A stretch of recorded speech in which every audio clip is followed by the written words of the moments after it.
إن الحمد لله نحمده ونستعينه ونستغفره ونعوذ بالله من شرور أنفسنا ومن سيئات أعمالنا. من يهده الله فلا مضل له ومن يضلل فلا هادي له، وأشهد أن لا إله إلا الله وحده لا شريك له، وأشهد أن محمدا عبده ورسوله. يا أيها الذين آمنوا اتقوا الله حق تقاته ولا تموتن إلا وأنتم مسلمون. يا أيها الناس اتقوا ربكم الذي خلقكم من نفس واحدة وخلق منها زوجها وبث منهما رجالا كثيرا ونساء، واتقوا الله الذي تساءلون به والأرحام إن الله كان عليكم رقيبا. يا أيها الذين آمنوا اتقوا الله وقولوا قولا سديدا يصلح لكم أعمالكم ويغفر لكم ذنوبكم، ومن يطع الله ورسوله فقد فاز فوزا عظيما. أما بعد، فإن أصدق الحديث كتاب الله عز وجل، وخير الهدي هدي محمد صلى الله عليه وسلم، وشر الأمور محدثاتها، وكل محدثة بدعة، وكل بدعة ضلالة، وكل ضلالة في النار. أبقنا بتيوة بنينا زوي بتيوة. السلام عليكم ورحمة الله وبركاته. نعم، بارك الله فيكم وجزاكم الله خيرا. ولدون نيني بإذن الله تبارك وتعالى تجانا ما سنة العدة، تجانا ما سنة العدة بإذن الله تبارك وتعالى. الآن قد درس في يعيتا بإذن الله تبارك وتعالى. Tucheganda maaso n'okulaba abakyala bali mu idda, nga idda zaabwe tuzibalira kugenda kwabwe mu nsonga zaabwe eza hedhi ebetwali tulaba biidhnillahi tabaraka wa taala, era nga betukyalaba biidhnillahi subhanahu wa taala. Tugenda kulaba n'abalala biidhnillahi subhanahu wa taala edda zaabwe tulabe insha allahu tabaraka wa taala. Kakati barakallahu fikum wajazakumullahu khairan. Mubakyala bali mu idda, nga idda zaabwe tuzibalira kugenda kwabwe mu nsonga zaabwe eza buli mwezi eza hedhi, mwemuli almufariqatu li zawjiha bisababi islamiha wa baqaihi ala kufrihi. Mwemuli omukyala nga yayawukana ne bbaawe ku lw'ensonga nti omukyala yasiramuka ate omusajja nasigala ku bukafiiri. Singa omukyala asiramuka nga babadde mu bufumbo mu bukafiiri bwabwe, omukyala nasiramuka, omwami nasigalayo mu bukafiiri, omukyala oyo tustabra'u bihaidatin wahida.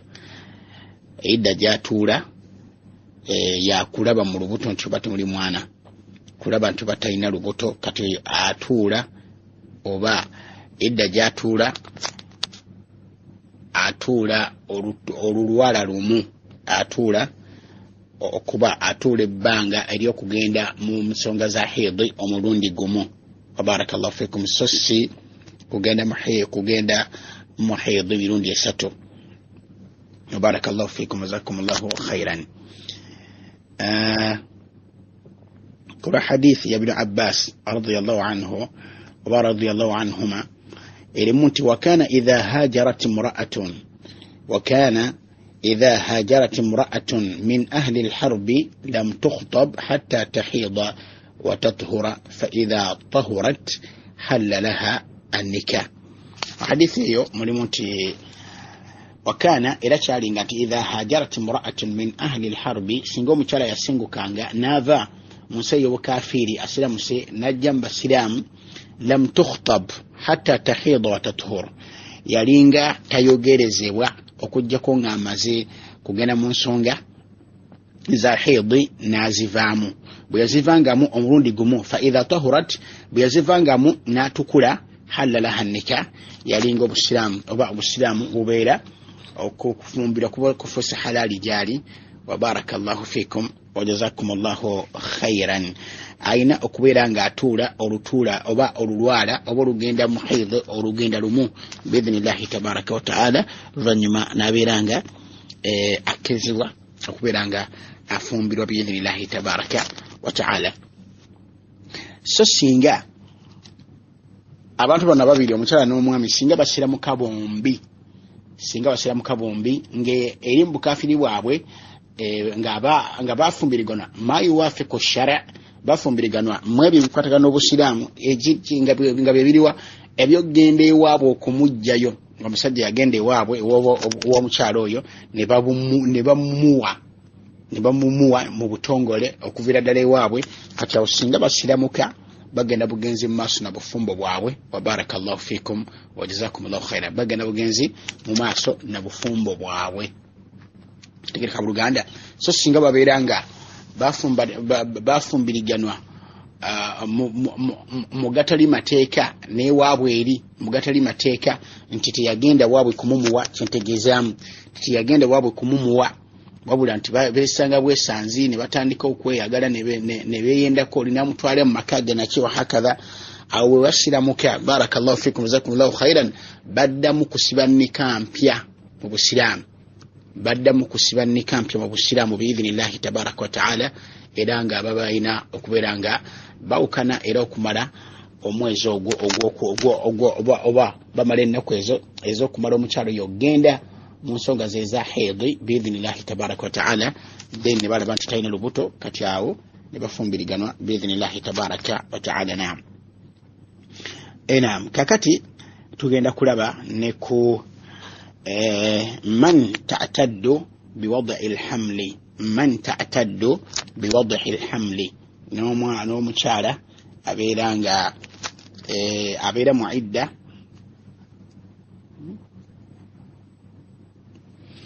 omukyala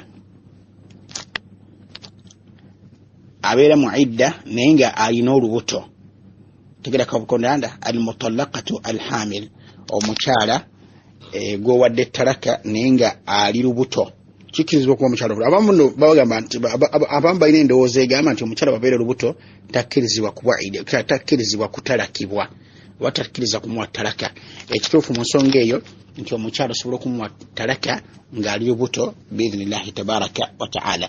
Kati abakyala abo abali mu idda nga balina embuto abaffe iddatul mutallaqa wa hiya hamil ebbanga oba idda y'omukyala ateereddwa gwowadde ttalaka ng'ali lubuto biwad'i alhamli amala kumala kuzaala idda yeneggwako wa barakallahu fikum jazakumullahu khairan. Ekyo nno sawa'an kanat ba'inatan aw raj'iyya si nsonga omukyalo ono idda oba talaka eno gy'omuwadde oba okwawukana kwe mulimu okwawukana okunene oba okutono wadde talaka gy'omuwadde nga yakuddira mwana wattu kasita abeera nga ali lubuto idda ye ennaku ze za idda tuzibalira oba ziggwako nakumala kuzaala kwe biidhinillahi tabaraka wa taala wa barakallahu fikum jazakumullahu khairan. Naam mufariqatun fil hayati au mutawaffa anha zawjuha tegereka ayinza okuba nga yawukana nebba mu bulamu buno obwensi nga bakyali balamu oba nga bba yafa oba nga yafiirwako bbaawe kasitabeera nga ali lubuto ekyokubeera olubuto kigatta buli nsonga yonna ayinza okuba nga amuwadde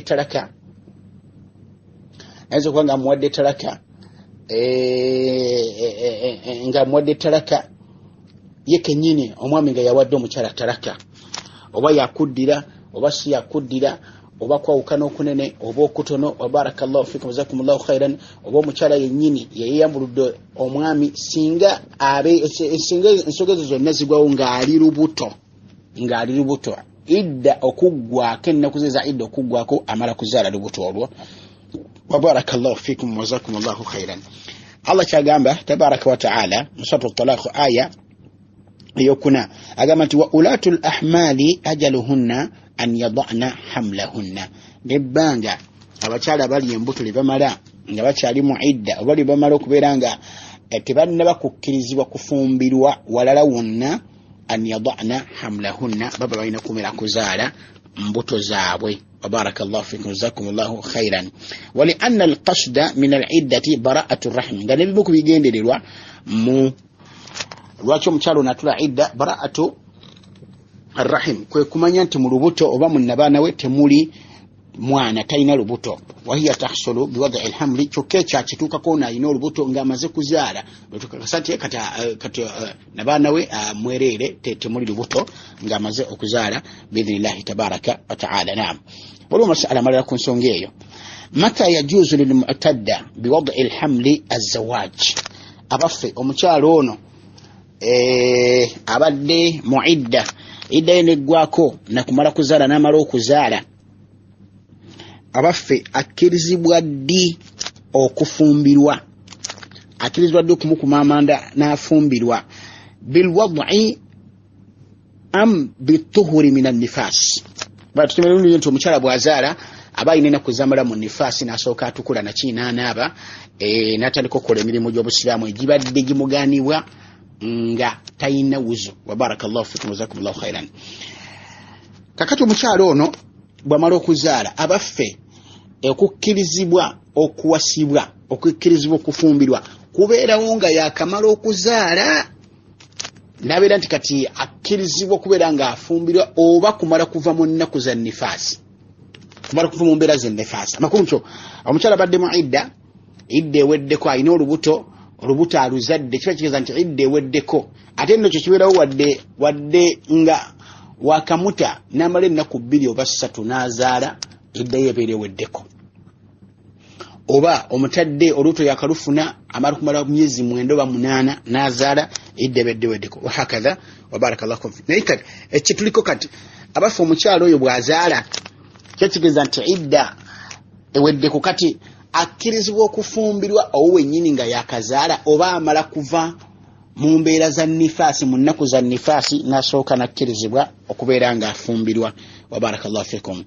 Agamba nti alladhi alayhi jumhuru ulama wa a'immatu alfatwa anna almar'ata laha an tatazawwaja ba'da wad'i alhamli ngera kyekituufu biidhnillahi tabaraka wa ta'ala ti omukyala jumhuru ulama bamanya basinga obungi ne ba aimma ba fatwa abawa fatwa eziddala ku nkola entuufu ku bujulizi anna almar'ata bagamba nti mazima omukyala laha an tatazawwaja ayina okubeera nga afumbirwa ba'da wad'i alhamli nga yakamala okuzaala walau fi nifaasi wadde nga akyali mu nnaku eza nifaasi nga tannava mu bbanga lya kumala kuzaala. Amakulu nti wadde omusaayi gw'okuzaala gukyamuvaamu kasita azaala bwe pa hatta asobola n'okufumbirwa olunaku lwazadde n'olunaku lwazadde akana lwennyini ne bamukuba amanda nakyo hakadha bakkiriziganya ne bamusibanika agamba nti kikkirizibwa kubanga lwaki idda ye beeweddeko idda ye twagambye nti ebeera yakumala kuzaala ebeera eweddeko wadde ng'akyali mu nifaasi akkirizibwa okufumbirwa lianna al iddata inqata'at wanqadat bilwada kubanga idda ennaku za idda ziweddeko nakukola ki nakuzaala amaze okuzaala. Kati bwekibanga kikkirizibwa bwe kityo okubeera nga omuwasa nga yakazaala kuba idda yebeera eweddeko kategeeza nti baawe ono owokubiri amuwasizza la yaqurubuha hatta tatuhur abatamusemberera kwegatta naye mu nsonga zaabwe za bufumbo okutuusa lwatukula okuva mu mbeera eza nifaasi. wa barakallahu fikum jazakumullahu khairan. Amakulu nti omwami atadde omukyala ali lubuto idda gyalimu okuggwako amala kuzaala lubuto olwo kati azadde olubuto wa barakallahu fikum jazakumullahu khairan abakyakamala nga yakamala okuzaala olubuto lwepa nafuna omusajja nafumbirwa ng'akyali mu mbeera oba akyali musaayi ogwa nifaasi ogw'okumala okuzaala. Kati omwami oyo bw'amuwasa takkirizibwa kwegatta naye okutuusa nga amaze okuva mu nsonga eza nifaasi nga amaze okuva mu musaayi guno ogw'okumala okuzaala nga n'okunaaba amaze okunaaba biidhnillahi tabaraka wa ta'ala kuba twagamba nti omukyala agenda mu haidhi wa barakallahu fikum jazakumullahu khairan n'omukyala ali mu nifaasi abo abakyala kasita batukula ono avudde mu haidhi n'ava mu haidhi nga amaze okulaba obubonero bwe twalaba alqasatu albayda no okukala kw'omusaayi nga tekukyajja nono omukyala ali mu nsonga z'okuzaala nga omusaayi gukutusa tegukyajja okwegatta ne babbaabwe bamala kunaaba so sinti bimujarradi nti omusaayi gulekeddeawo okujja oba omukyala yavudde mu haidhi amaze okulaba amazzi ameeru amaze okulaba nti akkiriza okwegatta ne bba la Allah yakigaana tabaraka wa ta'ala nga twakiraba mu misomo gyaffe ng'emisomo gizze gitambula biidhnillahi tabaraka wa ta'ala ensonga eyo ndowooza mwagiraba era mwagiwulira bulungi nnyo. Naam, kati omukyalo oyo abatakkirizwa okwegatta nebba oyo amuwasizza okujjako nakumala kuva mu nsonga za nifaasi biidhinillahi tabaraka wataala. Allah kyagamba nti wala taqrabuhunna hatta yatuhurna, wala taqrabuhunna hatta yatuhurna. Mwana watu tembasumbiranga abakyala abo abali mu mbeera eza hidhi oba mu mbeera ez'okuzaala paka nga bamaze okutukula. Barakallahu fikum wa jazakumullahu khaira. Naam, kakati abo bamu ku bakyala abeera mu idda zaabwe nga idda zaabwe tuzibalira kukumala kuzaala abali embuto. Barakallahu fikum wa jazakumullahu khairan. Naam, era n'obujulizi obulala obulaga ku nsonga eyo nti omukyala okuva mu idda abadde olubuto amala kuzaala ye fatwa y'omubaka sallallahu alaihi wasallam eri mu Sahih Bukhari lisubai'ata al-aslamiyya nga abuulira omukyala gwatanga subai'a al-aslamiyya lamma mata zawjuha babwe yafa wa hiya hamil. omukyala oyo yali lubuto. subai'a al-aslamiyya bba yafa nga omukyala ono ali lubuto. qalat agamba nti fa aftani, agamba nti omubaka nampa fatwa nga njigiriza nga ambuulira nti idha wada'tu an unkih oba an ankih, agamba nti nga agamba nti idha wada'tu an unkih, agamba nti bwembanga nga mmaze okuzaala mpasibwe oba nfumbirwe. Omubaka sallallahu alaihi wasallam ko omukyalo ono yali lubuto. Kati omubaka sallallahu alaihi wasallam namugamba nti bw'omala okuzaala ofumbirwa. Singa kyali kyakumala kuva mu mbeera za nifaasi eri omubaka yandikinnyonnyodde sallallahu alaihi wasallam, naye mugamba nti singa omala okuzaala mwana watukola ki beera nga ofumbirwa biidhinillahi tabaraka wataala. Kati nsonga bwetyo bwetambula biidhinillahi tabaraka wataala. Kati abo be bakyala barakallahu fikum jazakumullahu khairan betulaba oba be bakyala aba beera mu idda nga idda zaabwe tuzibalira oba okuga kwa idda kwabwe kubeerawo na kumala kuzaala. Bali abasusse twalabye era n'omusomo gwayita bwe twayogerako ti idda zaabwe tuzibalira ku kugenda kwabwe mu nsonga zaabwe eza haidhu biidhinillahi tabaraka wataala nga bwe twakiraba mu darusu ewedde era nga ne darusu eno bwe tukitandikiddeko biidhinillahi tabaraka wataala. Tujja genda mu maaso n'okulaba abakyala b'enjawulo biidhinillahi tabaraka wataala. Katugera kuzzako abakyala ababeera mu idda naye nga idda zaabwe tuzibalira ku myezi so si kugenda kwabwe mu nsonga za haidhi biidhinillahi tabaraka wataala, wabula nga tubala myezi tugenda kubalaba bibaliwa era Allah abogerako ki tabaraka wataala n'omubaka sallallahu alaihi wasallam. Wa barakallahu fikum wa jazakumullahu khairan. Wassalamu alaikum wa rahmatullahi wa barakatuh. Ahmad Muhammad Aluji. Naam.